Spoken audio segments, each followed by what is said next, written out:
So, welcome everybody to our official Munich Security Conference side event on the topic From Likes to Lines of Defense, why it matters to recognize the role of social media influencers in security.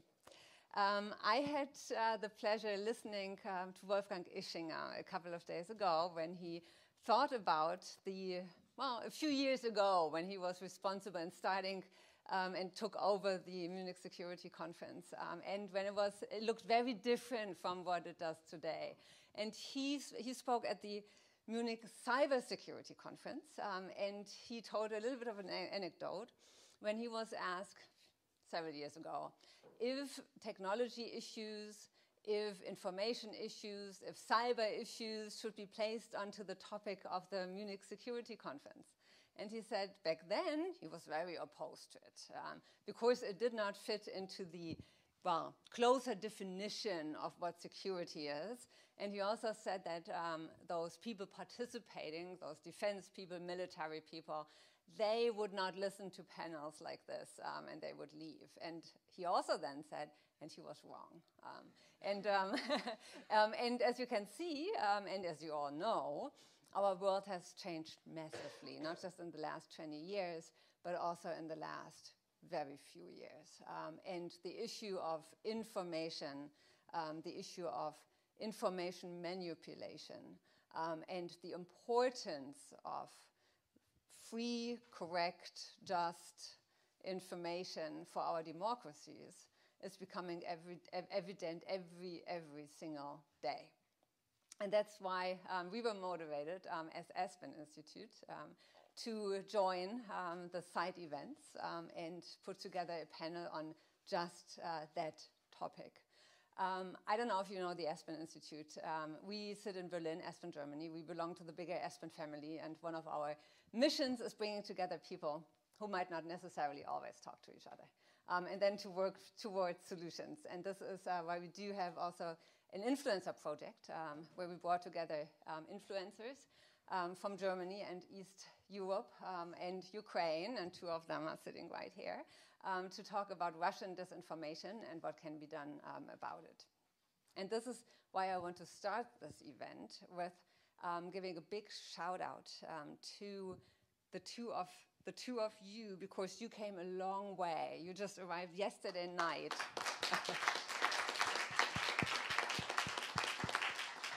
And it's a long way to come from Ukraine here. So, but you will tell us a little bit about it. Before I introduce all of our panelists, and it's an amazing lineup, I want to make a very fast round with you as audience, because what we always try to do is engage everybody. And what I want to ask you is, if you have come across what you think might be disinformation or manipulation when you are looking into your social media accounts. Have you come across that? Definitely, Stormy. This morning I came across on LinkedIn, as a matter of fact, a post that was clearly Russian disinformation, and I tried to report it, but I couldn't, so I just ignored it. Okay. I think that is one of the issues we need to talk about, huh? Yeah. What about you? Yeah, definitely. I have a team of analysts who analyze disinformation, so every day we check it. Every day you check it, so you come across it on a regular basis. So, what about you, Tina? Certainly as well. I can only say what you said, LinkedIn. You have to carefully what you read, and also news and how the news is given to me. And I always have to get two different perspectives on that. So let me ask a second quick question and turn to one of our younger participants today. Yeah, I'm having you in my sight. So when you find or think something might not be actually correct on the internet, there might be disinformation, do you know what to do about it? On some platforms, it's very clear what to do. For example, on Facebook, they have a lot of resources, but on newer platforms like TikTok, it's very hard to report information and or recognize it even, because it's mostly an opinion. But yeah, most of the time it's reports. But on TikTok, for example, there isn't even an option to report political disinformation, only for example, harassment or bullying allegations. Thank you so much. And very last one, to you. Have you ever reported disinformation? I don't think so, but I'm not on social media that much. Oh, okay. One of the rare breeds. So this gives us already a good starting point. And there is a lot we want to talk to with each other about today. And what we love to do as Aspen, bring together different participants from different fields. So we have a politician with us today. We have a regulator, kind of a regulator. Maybe you can explain to us what you really do. We have an administrator with us. Yeah, and maybe you can also, I'm trying to get that right. We certainly have somebody from the business community, so I got that right. And we do have two influencers who are at the forefront of the fight against information manipulation. So let's get to know them a little bit better than I just introduced them. Katharina Schulze, what do you do? Hi, it's me. I'm in the Bavarian State Parliament for 10 years now, and I'm the head of my parliamentarian group, Bündnis 90 Die Grünen. We're in the opposition, and we're just coming out of a really ugly and hard election, because we had an election in autumn last year. So yeah, disinformation and fake news and hate speech is very known to my life, but not only to my life at the moment, I think to every politician, which is a problem, obviously. And if you want to see how to do a good social media campaign, check out her channels. Oh, thank you. You also participated in one of our projects on media literacy, where we brought together kids from the United States and from Germany to talk about also hate speech. And you shared some of your own experiences. So thank you so much for this. Lutz, you're not really a regulator. What do you do? I'm not a regulator. I'm working for the European Union, for the diplomatic service of the European Union. Yes, we have one. And my team has started 7 years ago in looking very carefully at what Russian disinformation is doing, in not only in the European Union, but also we looked in particular to the East. And at that time, it was a totally new issue. Nobody was really looking into this. I mean, of course, our colleagues from Ukraine, certainly. But in the EU, it was a bit a non-issue, and it was quite difficult to get this going. Now, I have a team of nearly 40 people. We are looking at all the different actors that we can see. We treat this issue very much as a security and foreign policy issue. Of course, there's so many other aspects to that we will certainly discuss in a moment. And the most important, but I will spare this for our discussion later, is really to make a difference between all this confusion, what it is, misinformation, disinformation, is it freedom of speech, who's manipulating. It's really, really important to get these things right, but we'll come to that. And you said that you have a team of nearly 40 people. I think it's 41. And on the issue of transparency, the young gentleman who was so well informed about disinformation and social media, that's your son, right? That's my son, in all transparency, because transparency is the most important thing, I think, for us. Yeah. So I disclose everything, the blood bounds here, and whatever. Yeah. Well, next time you're going to sit here and not your dad. Absolutely. That's why I train him, you see. So let's jump onto the other side of the Atlantic. What do you do? Well, I work for President Biden and Secretary Blinken. The appointment of my job was made a presidential appointment because, frankly, the Congress of the United States realized the importance of dealing with the information competition, what is fairly called the information war, in which authoritarian countries are using the information space, the information domain, as a primary area of conflict. So what's unique about what I do is I run an organization called the Global Engagement Center, and it has something like 120, depending on how many people are seconded or put office or how many we put in other people's offices. And what's unique about it is it's essentially an interagency operation. We have people from all parts of the US government working together on this problem. And having arrived there a year ago, I realized that I needed to reorient the organization towards what I consider to be the real job, and Lutz just alluded to it by using the word transparency. This subject is filled with a lot of confusion, a lot of misunderstanding. You talk to one minister and he tells you he had this terrible disinformation yesterday, and then you look at it and it's just an article in the newspaper he didn't like. And this is not disinformation, that's called journalism. And I think one of the reasons why I find this such a challenge is because I've been part of government and journalism my whole career. In the interest of disclosure, my ex-wife just interviewed President Zelensky on the main stage. So we were married for 20 years, and I was fully inculcated into the cult of journalism and have no doubt about what it is and what it isn't. And what I tried to figure out in this job is, okay, we're the United States, we have freedom of expression as part of our Constitution. It's not negotiable. There's no way to address that or change that we would want to do. So what do we want to do? And I think Lutz put his finger on it, and your comments so far have also put your finger on it. We, the United States, helped create a set of tools in the hopes of spreading democracy and freedom of information. And we did it without thinking through the dark side of globalization, the dark side of the information revolution.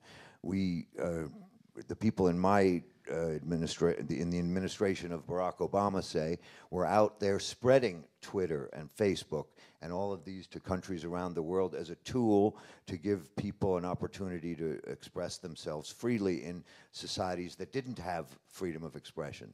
And instead, what we've discovered is the Russians and the Chinese have closed their information space. China completely, and Russia nearly completely.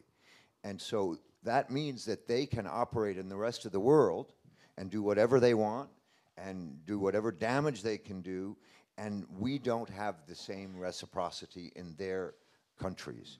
And that's why this asymmetry is so dangerous. Now, in working on it, all I think we should be able to do, and if we did this, we would deal with the bulk of it, is make sure that anyone reading, seeing, watching, listening to the news knows when it's generated by Moscow, knows when it's generated by the PRC. If we could get that kind of labeling or transparency built into the system, I have confidence that between civil society and journalism and governments and people, that if they know where it comes from, they will be less likely to believe what we call classic disinformation, that is lying, completely false ideas. But to get that labeling understood and agreed to by the countries in the world that believe in freedom of expression but are the victims of disinformation warfare is a very, very difficult challenge. Something I've been working with Lutz on. We've made some progress with the framework to fight disinformation, but it's going to take a long time to defend ourselves against the tool that we created and gave to the authoritarian countries. Well, thank you so much for giving us these insights. So many topics already we want to revisit in a second. But now I would also like to introduce Valeriia, or Val, to all of you. Tell us, what is a content creator and what is an influencer, and what do you do? I still can't get used to accepting or calling myself a content creator or influencer, because it's quite a new thing since the beginning of the full-scale invasion in Ukraine. Sadly, I wish I didn't have to do this. But I'm actually professionally just a social media strategist. I started almost 10 years ago from the very bottom as a social media intern. Yes, one of those interns for social media that everyone blames for the wrong thing that gets posted from official accounts and things like that. And I worked for Newsweek magazine. And then over the years, slowly developed my skills, and at the end of 2022, well, in the beginning of 2022, I was managing a big team across the world, from Bangalore to Mexico, in Amnesty International, doing digital engagement, so activism essentially through online means for good causes, for human rights.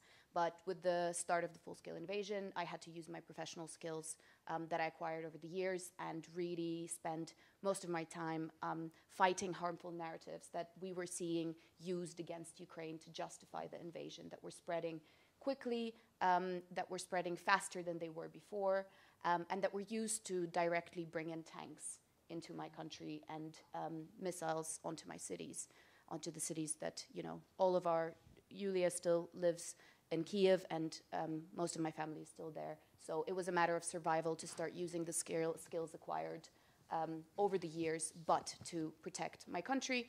And of course, there's misinformation, disinformation, but there's also a lack of information sometimes about things that should really be understood. And I guess the role of disinformation is to distract people from really finding out the information that is there, the factual information. And so that's been really the focus of most of what I've been doing since then, and trying to use my own channels and building that connection between myself and audiences around me through trust and authenticity, talking about my own country with everybody else.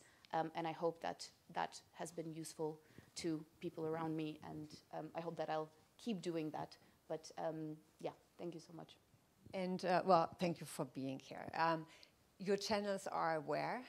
I mostly, it's a really sad question, because my biggest channel used to be what is now called X, which pains me to even say. But Twitter used to be my biggest channel because, of course, news was something that was one of the biggest priorities for us in the beginning of the full-scale invasion. So getting out information as fast as we could to the rest of the world was crucial. And so I grew my accounts quite quickly within the first couple of weeks of the full-scale invasion. And then, of course, Instagram. Instagram has actually been something that I've been focused on professionally as well. We really changed the way that Amnesty did all of their social media channels, but particularly Instagram, and really used it for news, because more and more people use Instagram now for news, actually, as surprising as that is. I'm not even talking about websites. You know, websites are great, and I love them, and I also work on trying to make sure that they're as user-friendly as possible, but actually people are now getting information more and more where they are on a daily basis. So, and they are on Instagram, they're on Twitter, they're on TikTok, and so if we're not there, then, you know, somebody else will be there. And so Instagram, Twitter are two of the biggest channels that I use. And I have a podcast as well, so trying to be in as many places as possible, because as I said, if we're not there, somebody else will be. No, thank you so much. Clint, you are the general manager of Microsoft Threat Analysis Center.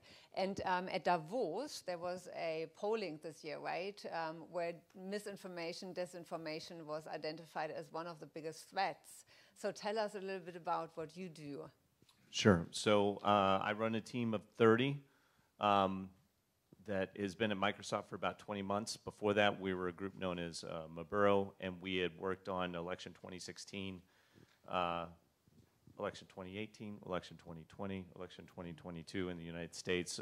And we focus on Russia, Iran, and China everywhere around the world in 14 languages on the team. And so with our team, several different things that we look at. One, it's how do you connect and attribute actors? We don't focus on content much. There's lots of folks that do narratives. We're trying to attribute who are the people that are not trying to be who they are online. And so we name actor groups, and we do that by working with the Microsoft Threat Intelligence Center, Mystic, which does cyber attribution. So oftentimes, particularly with Russian actors, we can use some of the cyber signatures and match it up with the social media signatures to understand if there is a leak. We can determine where the hack is at oftentimes. Separately, we work with AI for Good, which is at Microsoft, which gives us an understanding of what information people are consuming around the world to some degree. And so when you combine all that, if there's a hack and a leak, did anyone even see it? Did anyone pay attention to it? You know, where should we focus our analysis efforts at? And that's really moved into the last year of how do we protect the development of artificial intelligence and try and mitigate some of those harms. So Microsoft announced the Munich Compact yesterday with 20 different companies and entities to really try and go after the issue of deepfakes in elections. It's kind of a starting point for bringing together a lot of companies to work together in the technology field. I feel compared to 10 years ago when we came across the Russians on a couple social media platforms and no one really believed it. Now there's a lot of information exchange between companies and between governments around the world, and so we act as kind of a fusion center for that worldwide. Thank you very much. And we come back to this democracy elections and the threats to elections in a super election year, right? Yes. Yeah. Yuliia, you arrived yesterday night at around 1 in the morning. Earlier, but early. Yeah. It took you about almost 2 days to get here? 24 hours. 24? Okay. 24 hours. And you also wouldn't, I know, say that you are a content creator and influencer? I would. You would? Okay. Okay. I think influencer is a little bit like a icky word sometimes, but content creator, and that's something that I'm more comfortable with. Yeah. So what do you do? So I do lots of things. Just like Val, I'm also a communications specialist and social media strategist.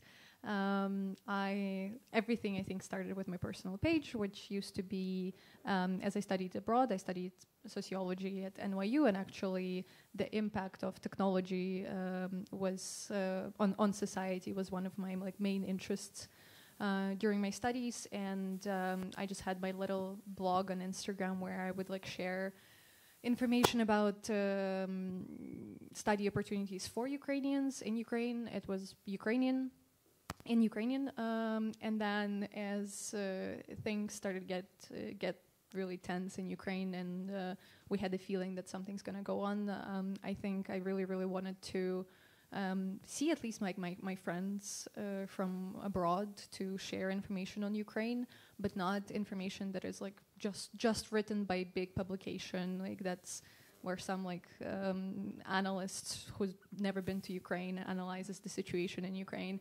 I really wanted them to share Ukrainian voices and actual stories of people who are in Ukraine and what they're living through. So I made my post in Ukrainian, which went pretty viral. It just outlines very basic information about what's going on.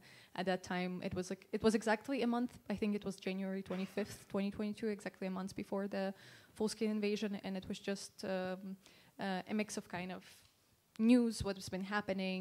We had a lot of cyber attacks actually in those days. We had a lot of the fake bombing threats all over the country, and obviously the whole international news landscape was really tense.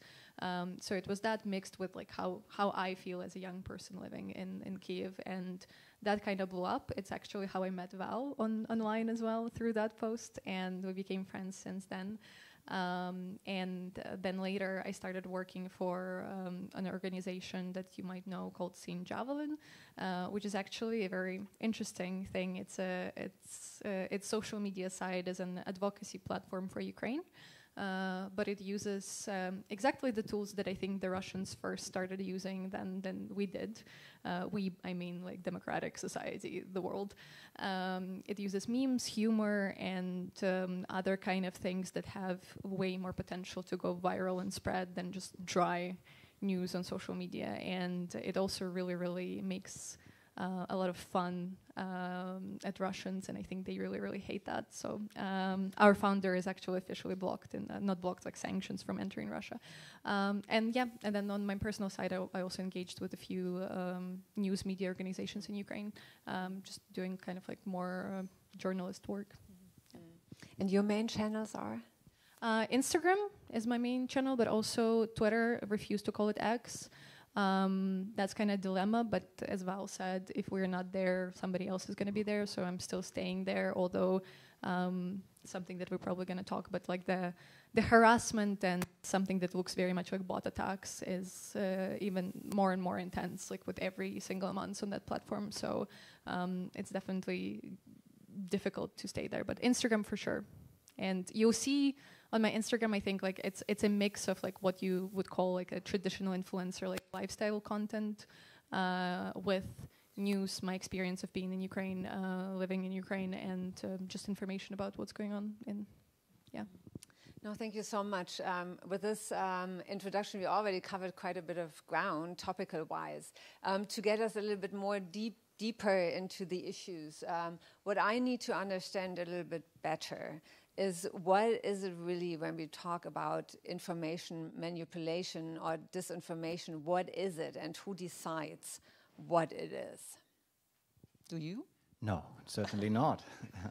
No, our work, and if I can refer to many also here in the room and on the panel, has been really to put a bit of order into the issues that we have at hand. And of course, there are people who voice their opinions, and these opinions sometimes hurt, we don't like them, but it's not disinformation as such. And as Jamie said before, in our work, we really need to be careful that we protect the freedom of speech, because that is what we stand for as democracies, as societies. So how do you maneuver in this?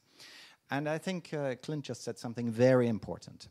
Yes, we see a lot of this, what used to be fake news or disinformation or whatever you want to call it. So the content of it, you know, the content is what you see. The content is what you hurts. But what is really the problematic thing behind is the machinery that is standing behind it. So who is doing this? How are they doing this? What do we call the behavior behind? So what are the tactics, the techniques, the procedures utilized? Because that will give us a much better idea of, is there somebody actually intentionally trying to mislead people and to deceive people? Not is there somebody with a, inverted commas, kind of wrong opinion. And I think this is a very important concept that we need to keep in mind for detecting these things, for understanding how it works, also for our work as governments in particular. But of course, it's not that easy, because these things are always very kind of, they're gray zones, they're overlaps, etc. And of course, in the end, what you see is the content, of course, and what is also the hurting kind of is the content.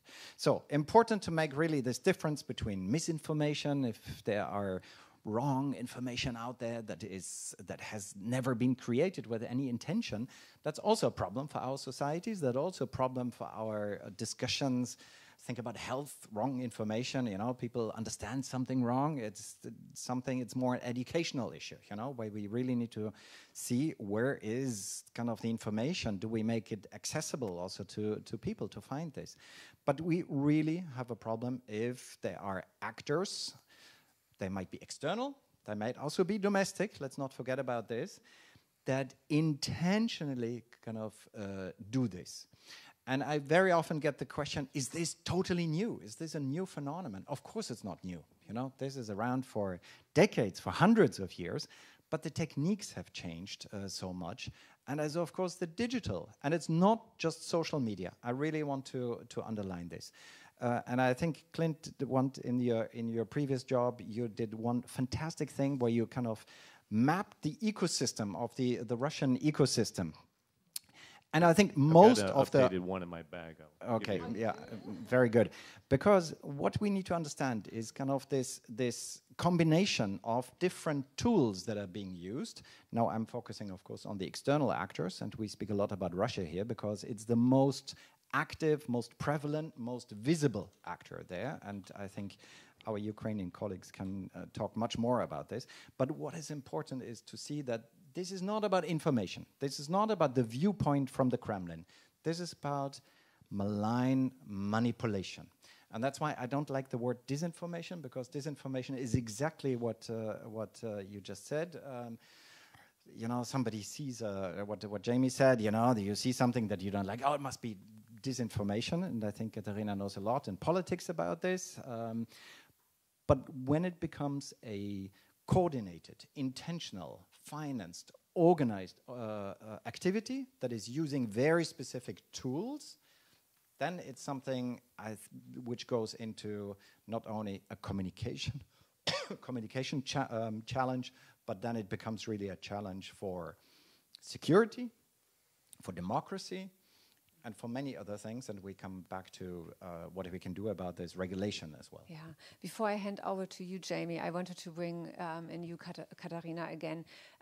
You said earlier on that you were confronted with a lot of disinformation, but also information manipulation in the campaign. You were also personally targeted, I understand, for, already a few years earlier. And you are at the same time also, a user of social media, and you're also a politician who makes rules. So what can actually, from your point of view, what is a good strategy to counter this disinformation environment or to counter the information manipulation?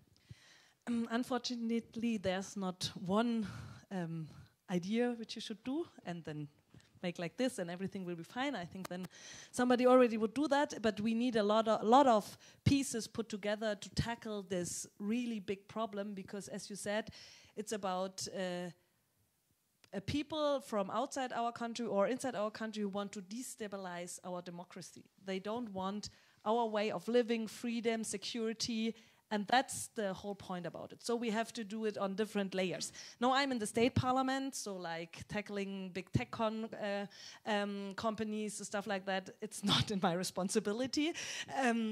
We can do on the state level things like giving more resources in education and media literacy, because I think one of the important point is that you see and understand what is going on there. And I'm always rooting for that we are not only focusing on the young people, because I don't like the debates in the parliament when the people are saying, yeah, and then we have to do some more coding and algorithm stuff in the schools. Yes, we need to do that too. But the problem at the moment is not the 14-year-old Michael. The problem is often the 45-year-old Hans-Peter, who is sending in his WhatsApp or Telegram channel the biggest lies on earth, and then 3 red Ausrufezeichen behind that, and thinks he knows everything. So we have to do media literacy for the whole society, and this is something which we on a state level can do. And then, of course, I'm a big believer in that you have to tackle bad people not only by education and being nice to each other and having a conversation. Of course, we have to invest in our security, in the police, in the judiciary, so that if people not only report on Instagram or Facebook, but go to the police, they have enough stuff, they have enough people, they have the rules by their hand to then find out who is behind, and people who are harassed or being sexually being harassed, or then are not afraid to be online anymore, or want to leave Twitter/X because they're thinking, I cannot handle that anymore, that they see that the security branch is in their favor and helping them. And the third point, and then I'm finished, I could go on forever, but this is, I think, also very important. I'm addressing now the other democratic politician. And I would say we have to behave, everyone. If democratic parties itself try to serve the disinformation, populist wave in hope of a small applause and maybe some more votes, if you also serve there a little bit, then they will not win. The anti-democrats will then only become stronger. And in the end, the democracy itself will lose. And I give you one little example from our last election campaign. The people from Germany know that last year we had a big debate about heating in houses. I will not go into it that long, but heating in houses was a big topic, and people were scared because there were a lot of lies and not everything was very well communicated, also from us, so there was a different mixture. And if then another political candidate from a democratic party says on a big podium that building a new renewable heating in your house will cost you so much, a really wrong number, that scares people.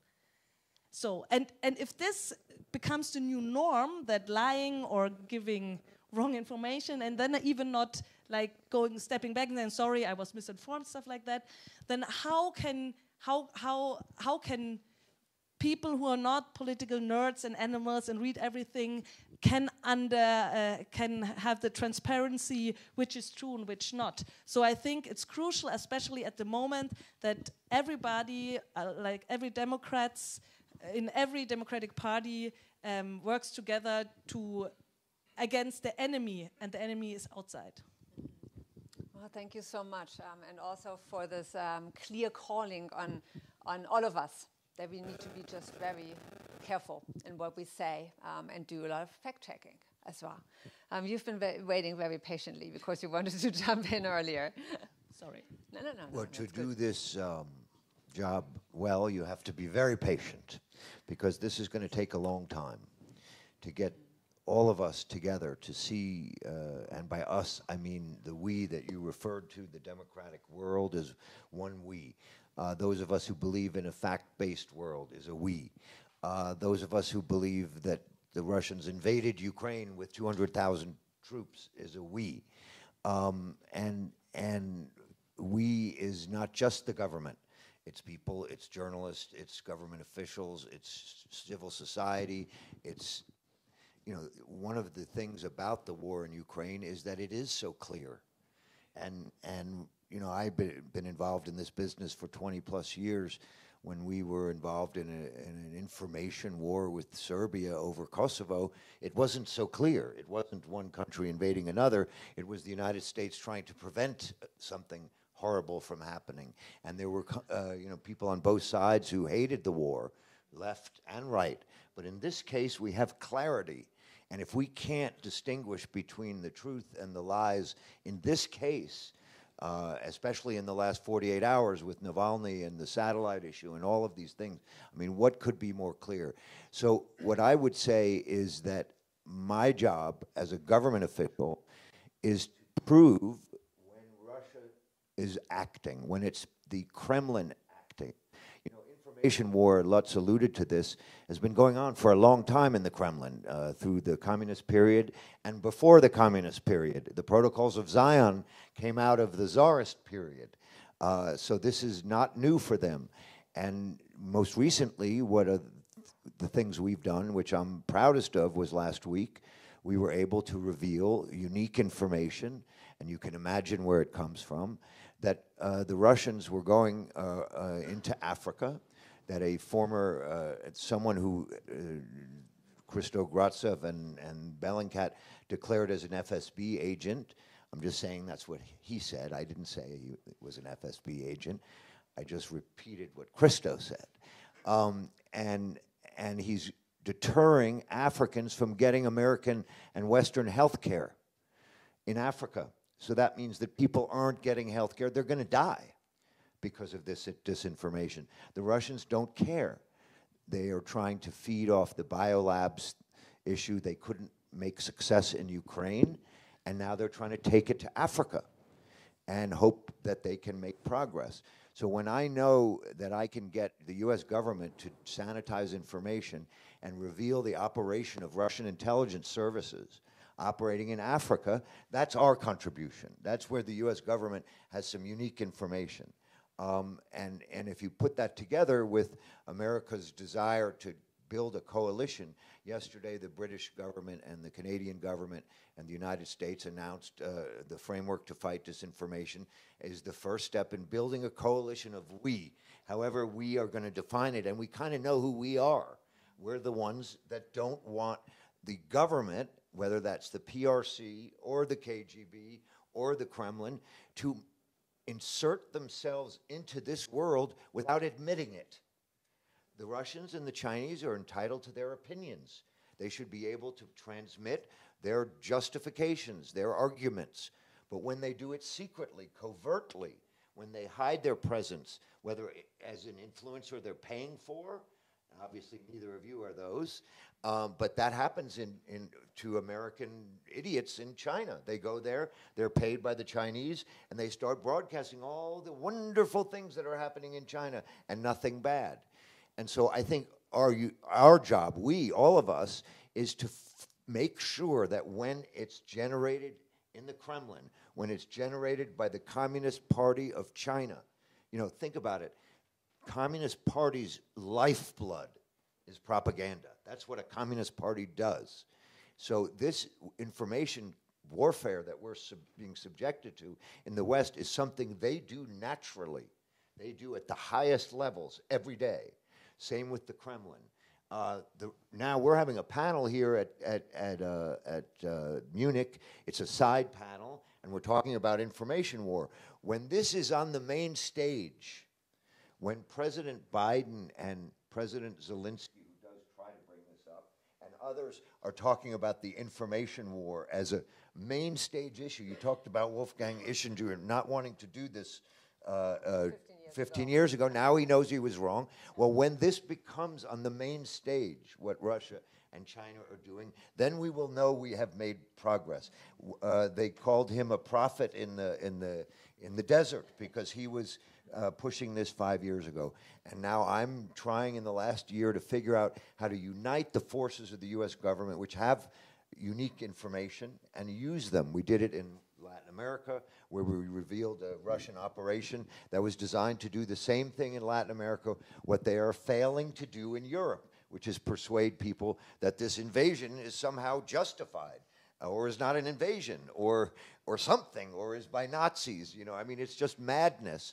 But if their role is hidden, people believe it. And that's why the simplest definition of what I think I do, and what we all need to do, is when you're reading, seeing, watching something that says the U.S. is biolabs in Ukraine, that's a failure. If it says Russia says the U.S. has biolabs in Ukraine, then we've succeeded.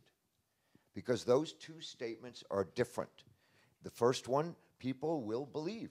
We can't help that. People believe in conspiracy theories. There's movies about health companies going into Africa and using them as test cases. And that's why when somebody sees that, they might believe it. But if they know it comes from the Kremlin, and if they know it comes from the PRC, the Communist Party of China, then at least we have a chance to persuade them that they are being manipulated. And I commend Lutz for trying to unify our thinking about this. But now what we need to do is unify our action. We need to all look at the information space as a sovereign domain of every country. And when Russia and China interfere, it's an interference in our sovereignty. It's in the information domain, similar to sea, air, and cyber. And when we get to that point as a security issue, then I think we're going to be a lot closer to not having an advantage for the bad guys, and we are on the defensive. Thank you so much, Clint. You made the point of we. And big tech companies are certainly part of that we, right? And you told us a little bit earlier about this big initiative, which was just announced yesterday, of many big tech companies, but also medium or second-tier companies, I guess, joining. Is that going to solve the issue? No. So information is a product of people, and so it's oftentimes seen as, oh, it's the technology, but it's one part people, one part technology in terms of this battle. And so I think on our side of the generative AI discussion, especially in terms of defense, it's what can we do to make the technology as safe as possible, and for anything, put transparency on who the creator is of that content, who's creating that information. And so we've worked very hard with provenance programs from the very start to make sure that there is some sort of digital watermarking where you can understand, is this content being used from, and what is that tool that's being used to create it. So all of the companies, I think, have pushed very aggressively on some sort of provenance standards from the outset. The trouble, or the tough spot, is if you're a smaller company and you create some new tool and there's only 5 people at your company, how do you implement all those things? And I think that's why bringing all the tech companies together, we can help make those standards push forward. Separately, at least from our perspective, it's how do we generate accountability for those actors that are doing propaganda, disinformation, pushing it for nation-state objectives. And so we really work to combine data We use this incredible technology tool called Microsoft Excel. I don't know if you've heard of it. I'm not joking. I think people think in the disinformation fight you have to have like this giant machine that does all of this. We use Microsoft Excel more than anything, and we use humans that are really brilliant analysts. Most of them, straight out of college or graduate school, lots of language skills, foreign experience. And so bringing them together as a collective, they work in teams. They're able to really move very quickly, and we are wonderfully tech-enabled at Microsoft. We can quickly access data. I think the biggest thing we can do is inform, but also reduce the friction between the public and private sectors, meaning we can reach out to a government, we can reach out to NGO, we can reach out to different companies or customers of Microsoft and give them a better understanding of what's going on or what's happening out there, and especially in the case of generative AI, where nation states are starting to use it for malicious purposes. We're looking at ways that we can inform the public on that. So we do reports on Russia, Iran, China, and North Korea twice a year, semi-annually, which we issue out, which go everything from cyber to cyber-enabled influence, and increasingly a section on AI use that we observe from nation states.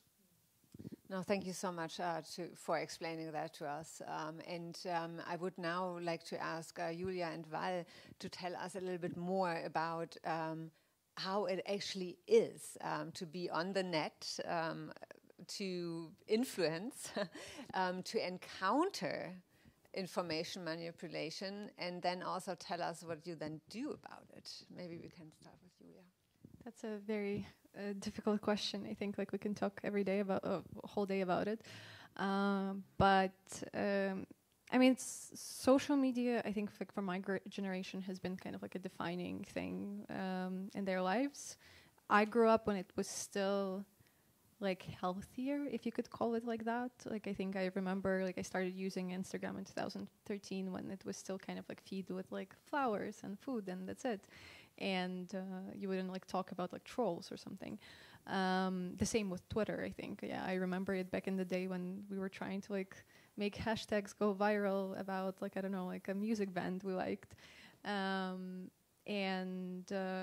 Obviously the impact of social media on teenagers and kids right now is a very different thing than from what I grew up in. I think in Ukraine as well, social media has been monumental also for the democratic reasons. The Euromaidan, the Revolution of Dignity, started with few social media posts, and I think back then I was still a teenager, but that's when my interest in this link between the social media, the influence on society, kind of rose up, because I was really interested how people unite through these social spaces online and then take action on the street and can do such powerful things as we did in 2014. But Ukraine also is a very interesting case, because we were able to push away the Russian influence, because one of the most used social media platforms during my, I think, teenage years was VKontakte, which is the Russian version of Facebook. It's actually really bad because it's better user interface than Facebook. I think when in 2016 or 17, I don't remember which year exactly, they officially banned Russian Facebook, VKontakte, and that made people migrate to Facebook. One of the issues was that it's very difficult to use. Russian platform was so much easier and better, and we can think how the user friendliness is something that other platforms who come from countries that maybe are not democratic, they actually really bet on that it's going to be very much interesting to use. But we were able to get rid of that influence, although there was a lot of discussion whether it's freedom of speech. Is it okay? Right now in Ukraine, we have a lot of discussions on Telegram, and that is a very, some people don't consider it social media, others do because it's a messenger, but then it has a lot of channels, so anybody can create a channel, whether it's about fashion or about news. And I would say that in Ukraine it has been #1 spreader of disinformation, which is pretty pretty dangerous, especially it can have exact consequences on, you know, like our lives, because whether like somebody's posting the location of our air defense during the Russian missile attack, and then it can lead to direct harm, or it's other more like psychological, you know, like things like when you see that your mom, grandma, and your grandfather suddenly start talking about all of these like crazy things, being like, oh my gosh, like Biden said that he will never give money to Ukraine, and I was like, where did you read that? And they're like, on Telegram. You understand that, like, okay, that's very interesting. But and I think like a lot of people denied that Telegram can be a threat because, again, it's so easy and so great to use. It's so much better than WhatsApp. It's so much better than like these other like messengers. And right now, I think even Ukrainian special intelligence services, they started admitting that it's quite dangerous. And if you're like in the military, you volunteer, you have access to sensitive information, you should not use it on your like personal or work phones. Just like better to switch to other alternatives. In terms of Instagram, where the line is kind of blurred, there is a lot of entertainment, obviously. There's like infotainment, which is a term that I kind of hate because people do not obviously pay attention just to news on Instagram. You need to almost like dilute it with some sort of lifestyle content. And you can see how Ukrainians already learned how to do this, because when they share information about what's going on in Ukraine, or they share a bunch of fundraisers, and people tend to ignore those because it's kind of like the same repeated things, Ukrainians started being like, oh, here's my like entertainment content for you, so then I have like bigger engagement and reach than when I post important information. You'll pay attention as well. And it's incredible how we've been able to adapt to it as like just regular people, but in content creators and influencers. Thank you so much, Yuliia. Yeah, of course. I guess, yeah, both Yuliia and myself were more on the content side of things. So, and for me, both in my professional work and in what I do now for my own channels, understanding audience needs has always been at the very basis of what I do and how I make content for brands and for myself. And what I mean by that is that it's really important to understand 64% of the world now, I checked this morning, uses the internet, has access to the internet. That's an absolutely incredible amount of people. These people have needs. They go to the internet to find something specific. And the top three, the top user kind of need on the internet is that they go there to find all sorts of information. Second one is to connect with friends and family, and the third one is to find news and events. And so I think personally, and I've seen over the years, that actually a lot of the people who are not the we that we've been talking about have been much better at understanding audience needs, and understanding audience needs in all its different variations, and actually responding to those needs and then manipulating people through that, through understanding what specifically they want. And essentially, to me, I think that we can still try. Of course, it's one of those many things that Katharina was referring to that we can do. I think we do need to be able to produce content, whether we're journalists, whether we're influencers, whether we're NGOs, whether we're governments, politicians, etc. There is a way to fight this with content as well.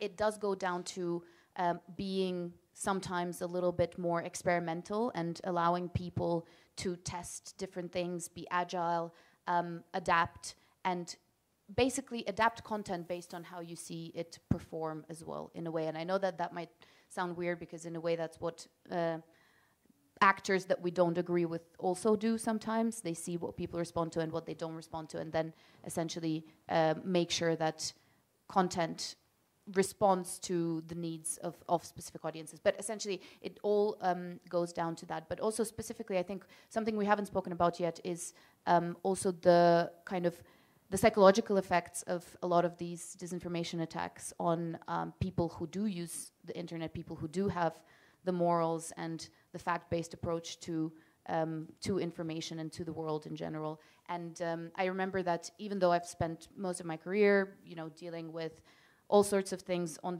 the internet, from sort of big crisis situations where we had to deal with massive attacks. But when it came, I will never forget the first massive attack against myself on Twitter. It was horrific, and I was not ready for it. I was absolutely not ready for it, even though I knew how to deal with sort of these attacks for brands, organizations, etc. When it becomes personal, it's hard.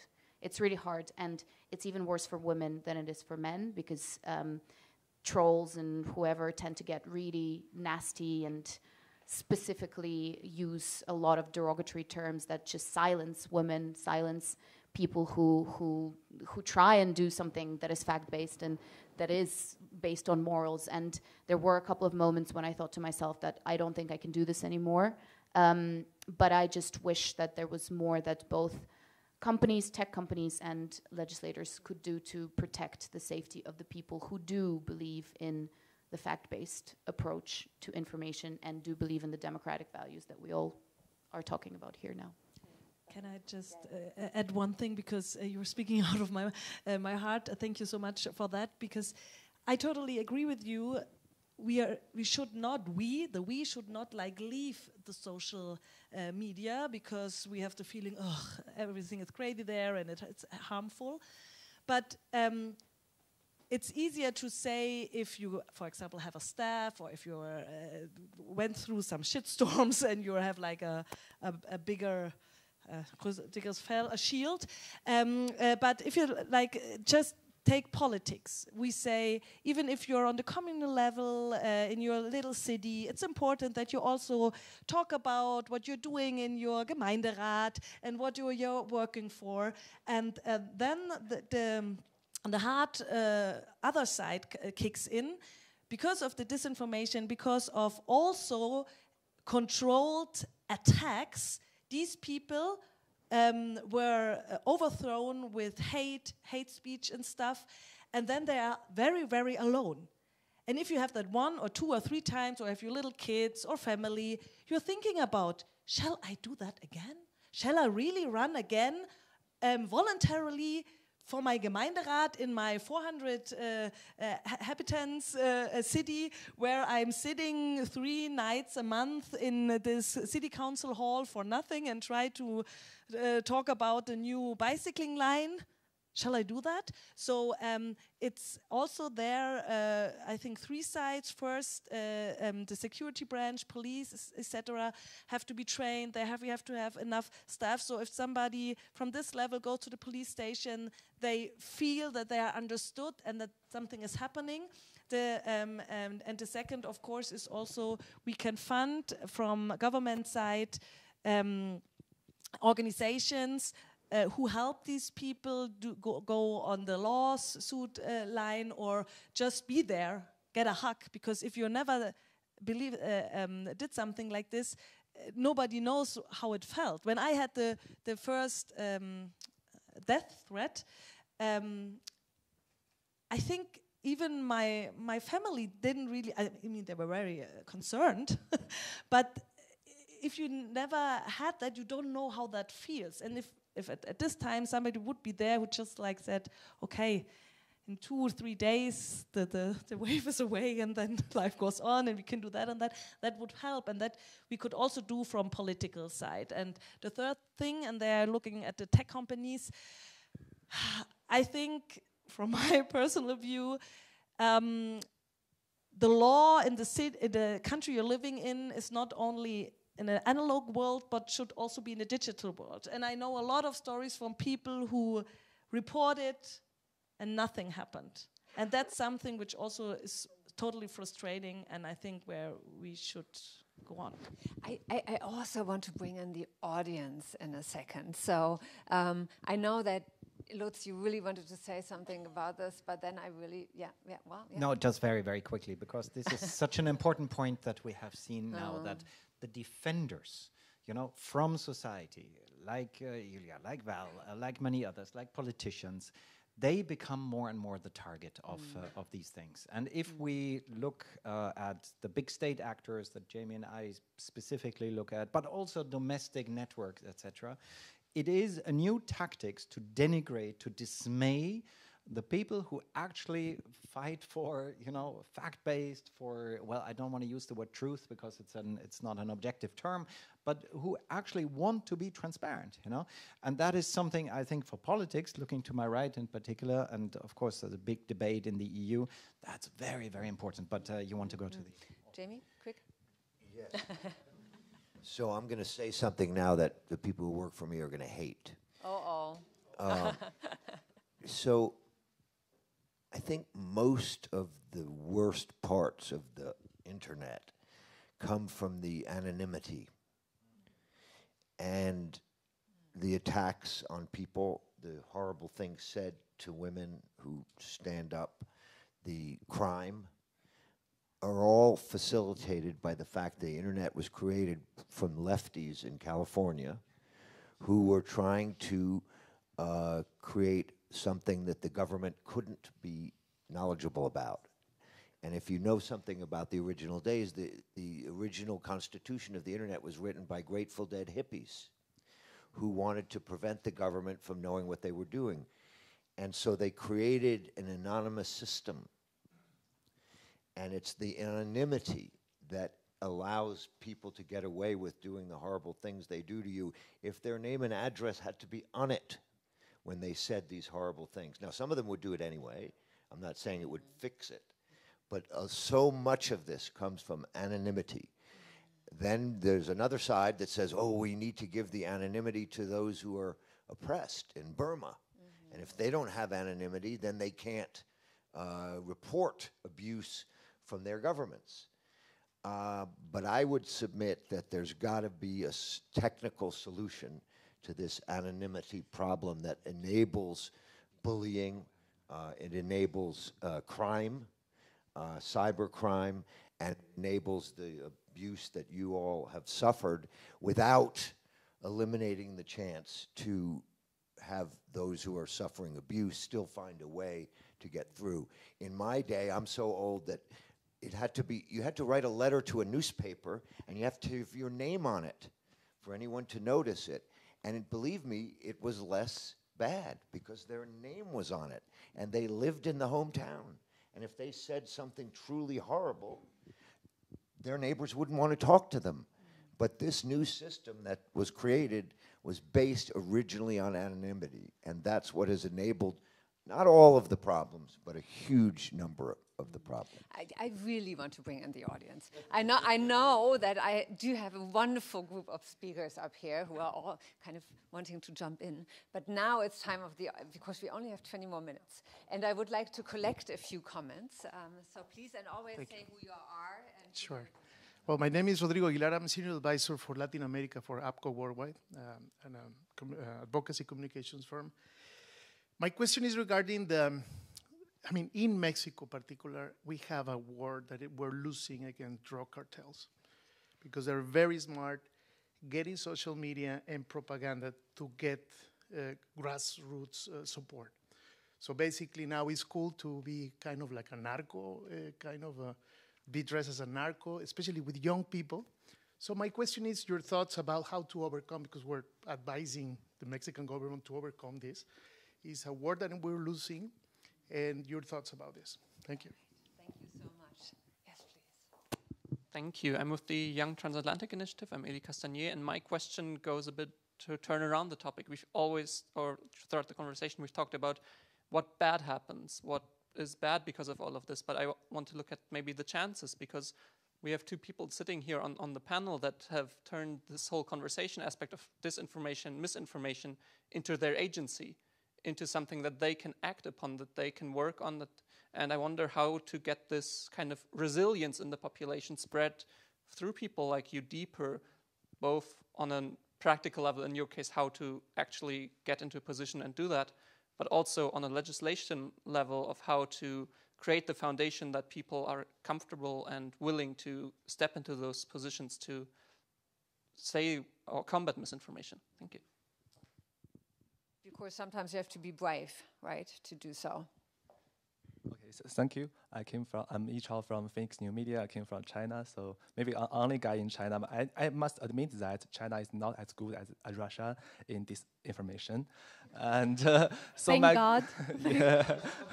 Maybe that's great. Yeah. We have also introduced Ukrainian television and Ukrainian report to China. Yes. And so my question is for Mr. Rubin, and for you. You just mentioned that. Technical, yeah. So, to what extent that this information on the social media is a technical problem, and to what extent is a political problem? Maybe you just mentioned my types, China, and maybe yes. I take two more, then I hand it back, and then I hopefully can do a second round. Okay. Hi everyone. My name is Beatrice Fien, former director of ICANN, 2017 Nobel Peace Prize laureate. I find it fascinating that nobody has mentioned Gaza yet, given the way social media drives such a sort of significant part of how we see this conflict, where we see our social media feeds are full of paid ads from the Israeli government. But we also see this very reality from Palestinians that I think a new generation is discovering for the first time.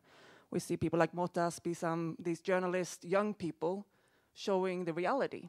And that has massive impact on people really discovering this issue for the first time. And I think it's going to have a huge impact on coming elections, for example. I think in particularly maybe in the United States, where we see a lot of young people questioning the government's position on this. So I'm really interested in hearing, maybe in particular you, James, reflecting on how that authenticity from real people in Gaza are being spread on social media and used, and agree very much that it's not a negative, just social media, it can also be very good, and how that will impact the young people's views on the president and the election campaign. Thanks.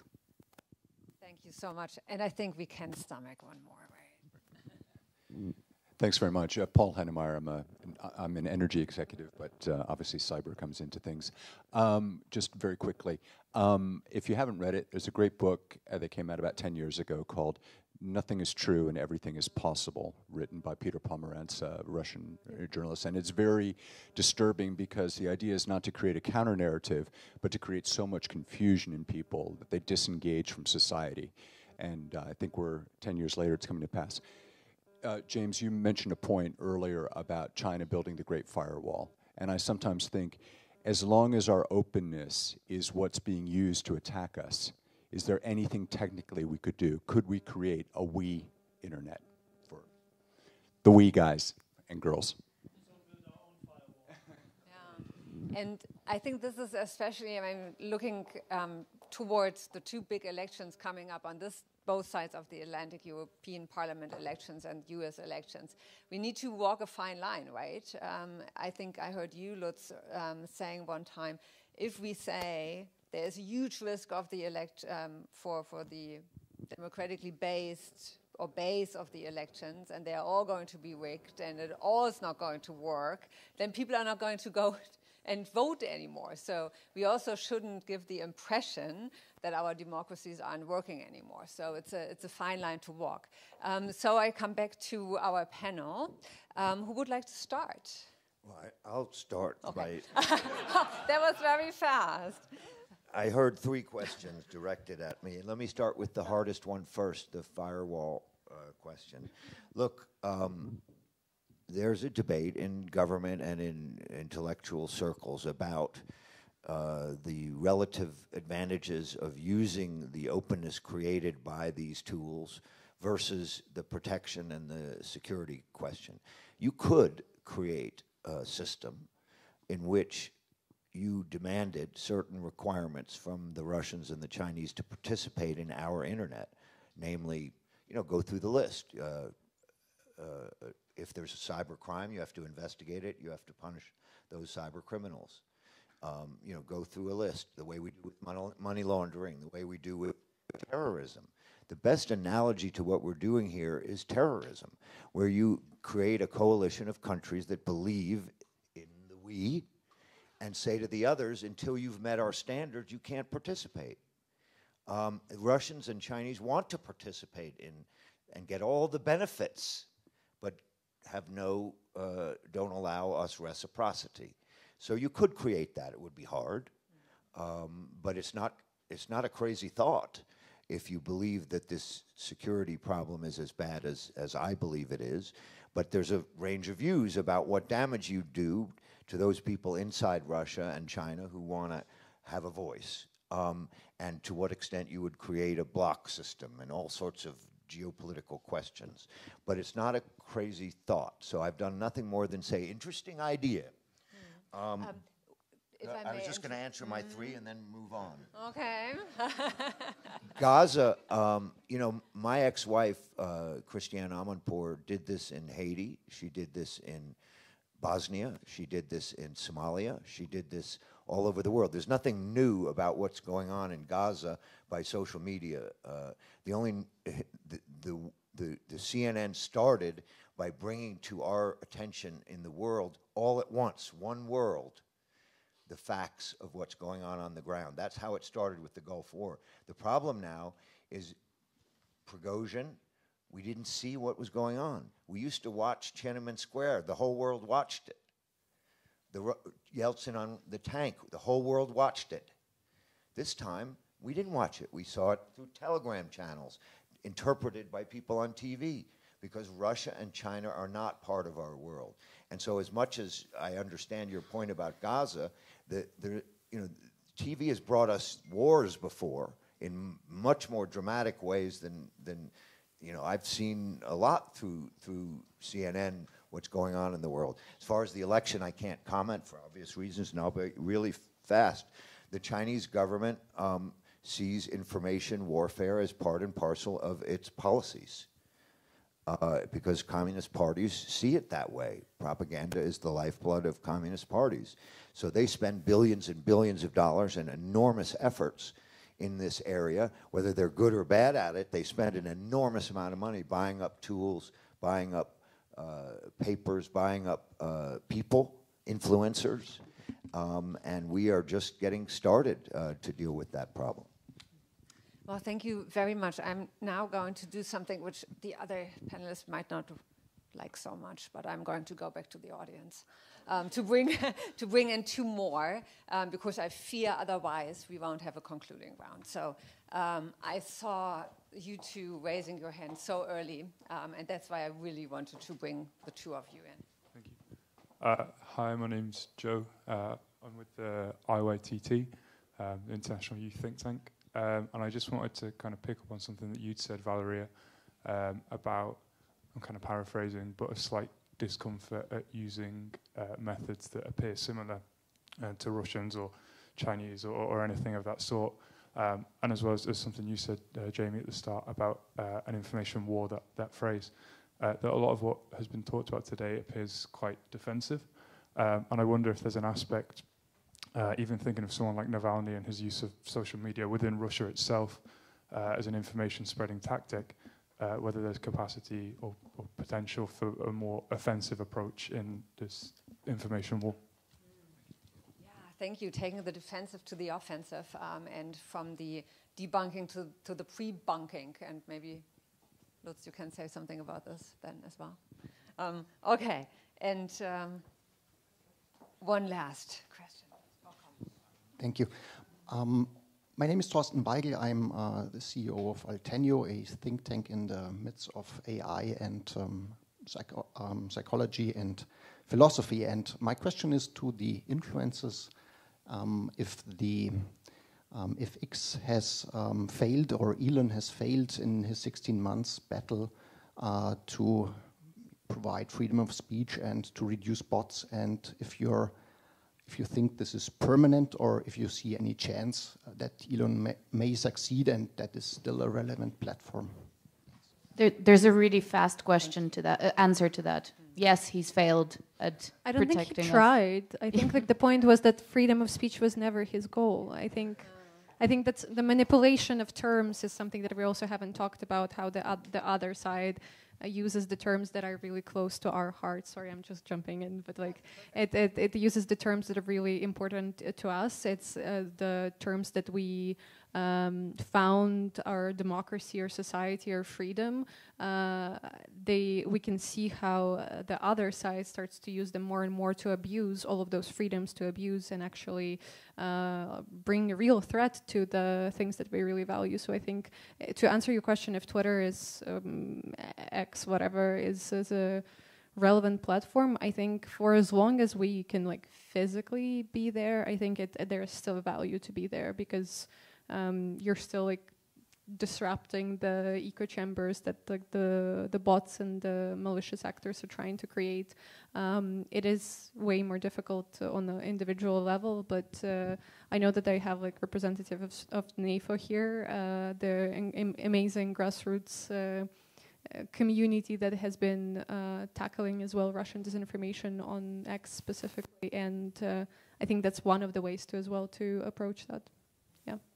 And just to super quickly add, the blue tick, paid for blue tick, I think has been one of the things that has, in my personal opinion, allowed disinformation to spread faster than it has ever been able to on Twitter before, because you can buy a sign of authenticity now, no matter who you are or where you are. If you're an anonymous bot in anywhere, you can buy authenticity, and authenticity is one of the things that people trust, and so that's created a lot of problems, and then content from those paid authentic, non-authentic blue ticks gets prioritized on X, and therefore we're in big trouble on that platform, and we can try for as long as we can to be there to counter a lot of what's happening, but they're making it, well, he's making it really hard for us to do that.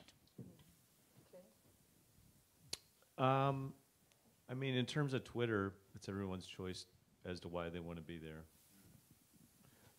That's all I'll say about that. Just in terms of like going on the offense, I don't see this as offense or defense entirely.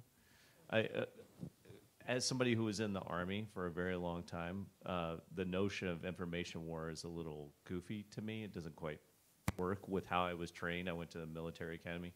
So I think the point of offense is if you're constantly responding or you're not in the audience space of your adversary, then you're always going to lose. It's just how much, right? So Navalny was interesting because he was communicating in an information environment where he was changing the dynamic of what you would terminalize, is offense or defense. But there's also, who are you trying to communicate with? Are you just trying to communicate with your adversary? There's been something lost in a lot of these discussions, which is, you might remember back to the misnomers of the counterterrorism era of winning hearts and minds, but the idea is that you're trying to advance your idea. You're not trying to take down your opponent. And I think that has been lost in the social media era. Very rarely does somebody step back and say, you know what I would like to do is promote the following values in a target audience on the other side of the ocean or in another country. They don't. They say, I'm going to take him down because he said something horrible to me on social media. Well, you won't get very far. At best, you might get that other person to have a bad night.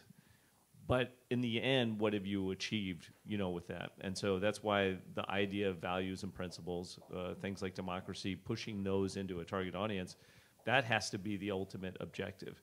When, it's always interesting when we talk about Russia and interference on social media, people would say, we got to get them back. And I was like, no, because we're trying to promote democracy, free internet, information space. So if you do eye for an eye or what they did to you, you are only making the whole system worse. It's an attack by which Russia, it's called reflexive control, is attacking you, and then you attack back in a way that makes you worse as well. It doesn't create strength. So I think kind of reframing that the whole purpose of an information discussion or a debate or a space or reaching a target audience isn't offense or defense. It's advancing your idea because it's better and you can prove it. I was just signaled that we have another 2 minutes, and then I do have to send you all on your way because there's another event waiting to get into here. So I want to give the two of you the last words.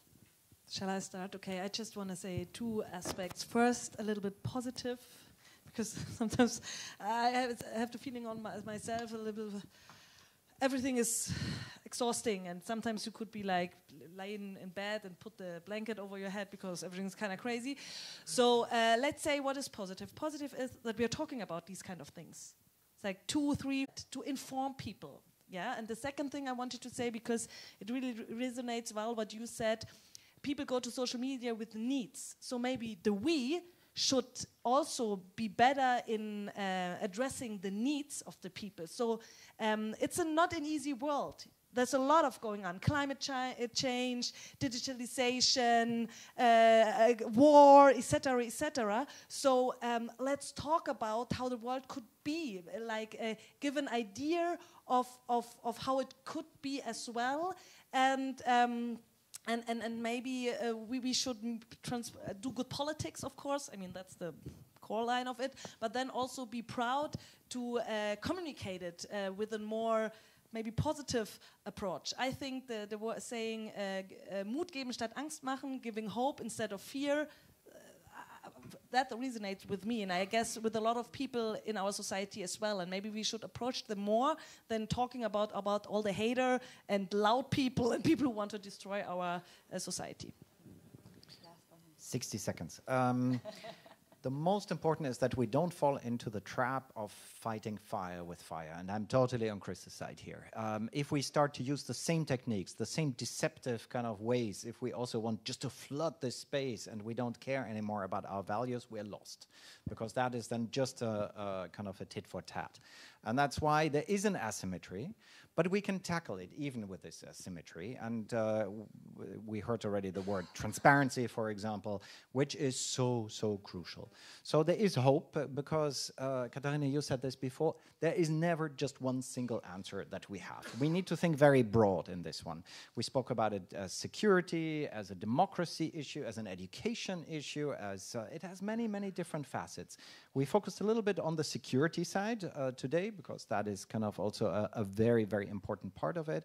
But by empowering civil society, and that's why a big shout out again to the two of you, because without you, this would not function.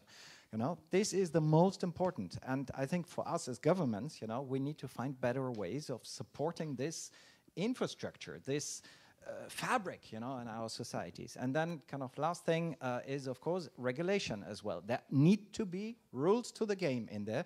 I know now Jamie fringes a little bit, but it is. We have at just the 5-second kind of commercial we have rules now at European level. It's called the Digital Services Act. It is still very young. It's still very fresh. It needs to be proven, but we giving ourselves the tools that we also need to look at. Anyway. We don't. It's nice how you sneak that in the last minute. I need to. I need to. That's my employer. Well, thank you so much for our wonderful panelists. That was really an excellent discussion. If you want to continue discussing disinformation, the role of social media, tech, and so on, there are 2 events which are starting at 2. One which we are doing with Tina. Tina, could you maybe stand up and say who you are and where that is?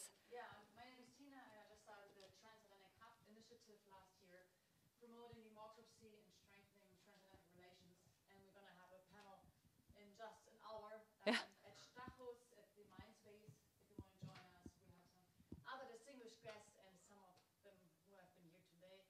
Come and join us and keep us the dialogue going. Yeah, including the number 2 of the Bundespresseamt. So that is also very exciting. And there's another event going on, right, where you're going to be part of. Yeah. Go ahead, you tell.